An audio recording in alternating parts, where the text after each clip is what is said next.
ഇരിട്ടി നഗരസഭ അംഗനവാടി വർക്കർ തസ്തിക നിയമനത്തിൽ ക്രമക്കേടും അധികാര ദുർവിനിയോഗവും ആരോപിച്ച് നഗരസഭാ ഓഫീസിലേക്ക് കോൺഗ്രസ് മാർച്ച് നടത്തി. DCC president advocate Martin George ഉദ്ഘാടനം ചെയ്തു.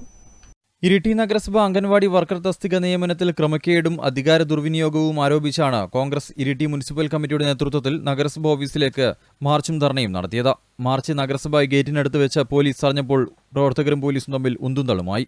ഇതിനിടയിൽ യൂത്ത് കോൺഗ്രസ് നിയോജക മണ്ഡലം പ്രസിഡന്റ് നിതിൻ നടുവനാട്, ഷാനിദ് പുന്നാട്, CK അർജുൻ എന്നിവർക്ക് പരിക്കേറ്റു. നേതാക്കൾ ഇടപെട്ടാണ് പ്രവർത്തകരെ ശാന്തരാക്കിയത്. സമരം DCC president advocate Martin George ഉദ്ഘാടനം ചെയ്തു. ഒരിക്കലും ചെയ്യാൻ പാടില്ലാത്ത ചില നിയമനങ്ങൾ ഇവിടെ നടത്തി എന്നുള്ളത്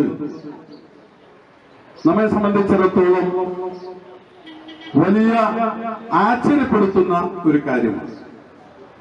കാരണം ആ നിയമനത്തിലെ ലിസ്റ്റ് എടുത്ത് പരിശോധിക്കുമ്പോൾ ആ ലിസ്റ്റിൽ മാർക്കിട്ടിരിക്കുന്ന ഇതിന്റെ മുനിസിപ്പൽ ചെയർമാനും വൈസ് ചെയർമാനും സ്റ്റാൻഡിംഗ് കമ്മിറ്റി ചെയർമാനും മുനിസിപ്പാലിറ്റി റെപ്രസെന്റ് ചെയ്യുന്ന ഒരു കൗൺസിൽ ഉൾപ്പെടെയുള്ളവർ മാർക്കിട്ട് രക്ഷപ്പെടുത്തിയിരിക്കുന്നത് 1, 2, 3, 4, 5, 6, 13 സ്ഥാനം വരെ കൊടുത്തിരിക്കുന്നത് കൃത്യമായി CPMന്റെ കൗൺസിലർമാരുടെയും അവരുടെ കുടുംബവുമായി ബന്ധപ്പെട്ടവരുടേതാണ് എന്നുള്ളത് പച്ചയായി ഇവിടെ വെളിപ്പെടുത്തപ്പെടുകയാണ്.